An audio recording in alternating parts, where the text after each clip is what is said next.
Hey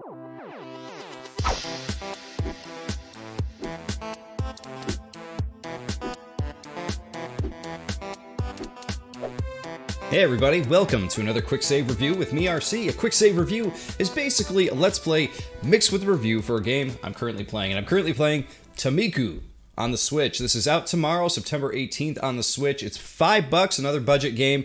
And it's another budget game that's actually pretty fun to play. But there is a steep learning curve. This is an old school style arcade game. It's like a little bit Pac-Man, a little bit Mario Bros, not Super Mario Bros, the original arcade Mario Bros. It's a little bit Dig Dug, it's a little bit Balloon Fight. It's got all these things intertwined to make this really fun little game that's actually very challenging.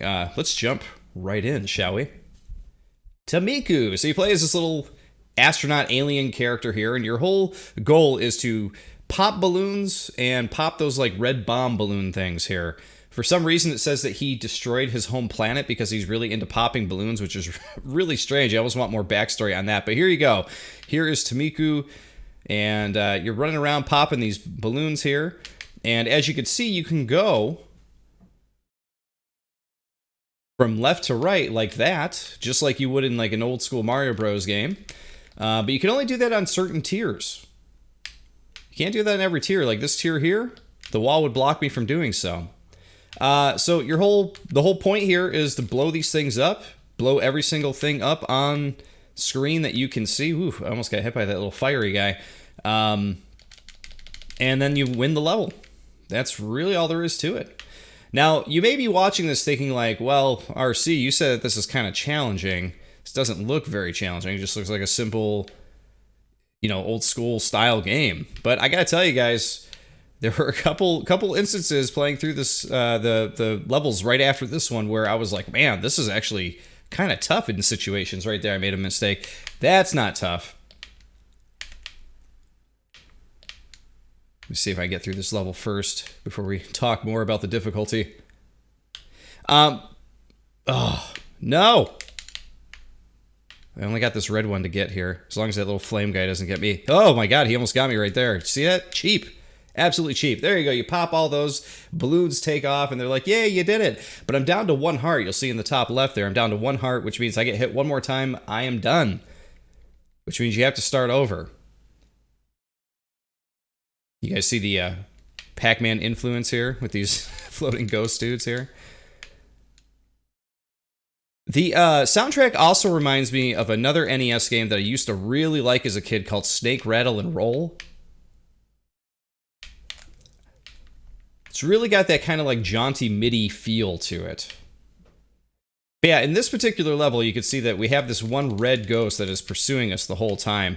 And right there is what makes this game tough. Oh, God. I can't get away without getting hit. Every single time in every level, there's no way seemingly to avoid it. There's a panic mode that you're going to go into where everything is sped up. So the enemies move faster, the time ticks down quicker. As far as I could tell, there's no way to avoid it. It might be my only real... got me. Might be my only real complaint about the game. We'll get into that in just a second here when we restart. So anyway, when you lose all your lives, you can continue, but your score is lost, but you get to continue from the level you were on.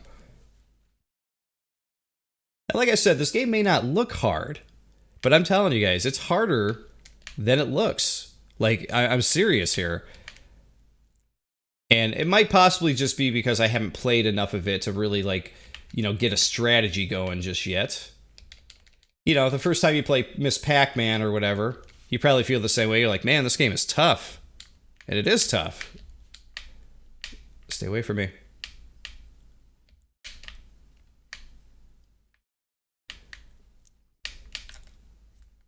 Dude really wants to eat me. Pop that one. But yeah, one of the suggestions I wanted to throw out there to the developer... Oh my god, that thing just comes after me no matter what. Is I feel like you should be able to delay panic mode from setting in. One of the ways I was going to say is that if you pop these bombs here, if you get in there and pop those, that prevents panic mode from setting in. maybe there's like a tick down timer or something like that, and then you delay the timer a bit every time you pop one of those red balloons. We are running out of time here. We just have this one red one to get, though, so we're good. There we go. That's the other thing. You got to be careful not to hit anything, but you are timed, and your score is based on your time. Excuse me.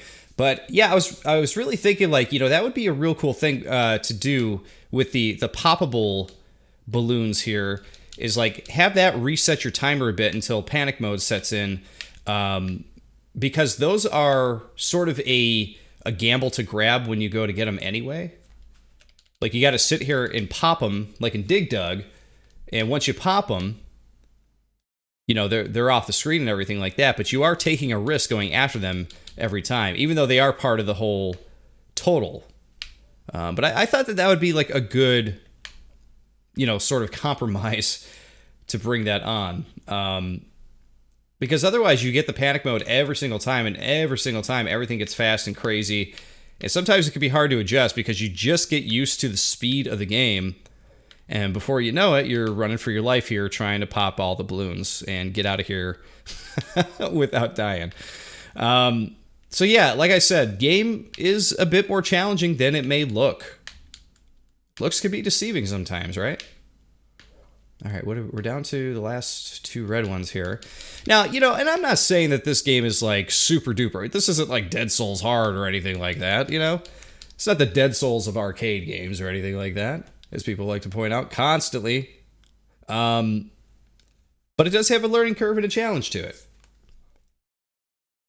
which is a good thing. It's good that it does. One of the other things that is a big positive for this game is that every level seemingly has kind of like its own thing going on. So far, this is actually about as far as I got. And every level so far has had its own kind of look and feel. Wow, that was it. I had a real tough time on this level. I actually died on this level previously, and I went back to the title screen to see if there was a way to restart from where you left off or where you last died. There is no way to do that. So if you guys are thinking like, yeah, I could get up to level 4 or 5 and then start back over or whatever, from where I left off, you can't do that. That is not an option. Pop these guys here. We are safe here because those ice things are always gonna go the other way, or go down, I should say. Okay, go down. Ah! But the ice things always go to the they always come after you that way too. Pop that. Pop this. All right, we have got to get... Those balloons are going to be hard to get. Oh, okay.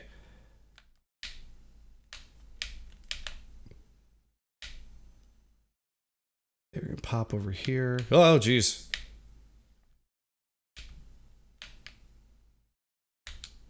We're going to get this last one. Boom, got it. We're making it to level 5. This is as far as I've gotten in this game so far. One of the other things that you may not find to be, by the way, a bonus stage.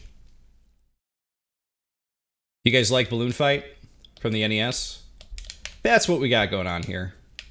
It's pretty much exactly that.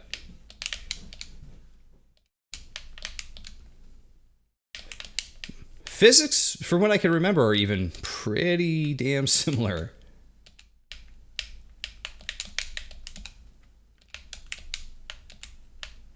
But yeah, as I was saying, though, one of the other things you guys may find to be kind of a turnoff is the fact that the game only has 16 levels altogether. So we just played through the first quarter of the game right there. That was the first 4 levels. So we already played through 25% of the game.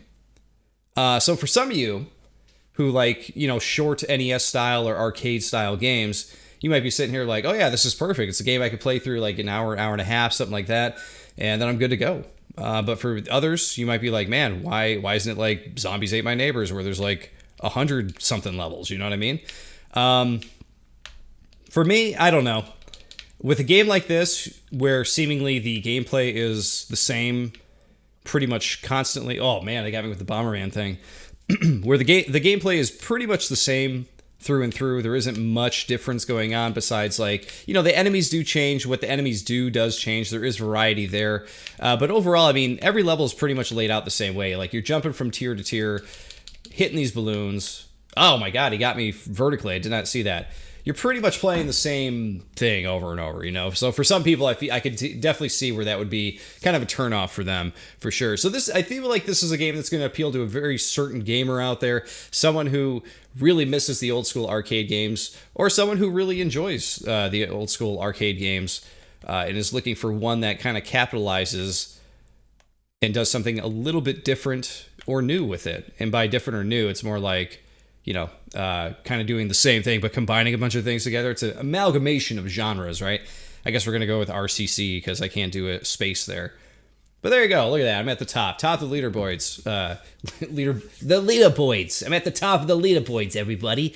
But there you go, guys. That's Tamiku. I think it's a cool game on the Switch for $5. I kind of can't believe it's a $5 game, really, with the amount of style, with the amount of variety to the levels. You know, like I said, I know the gameplay is pretty much samey, but the enemies change pretty much every single level.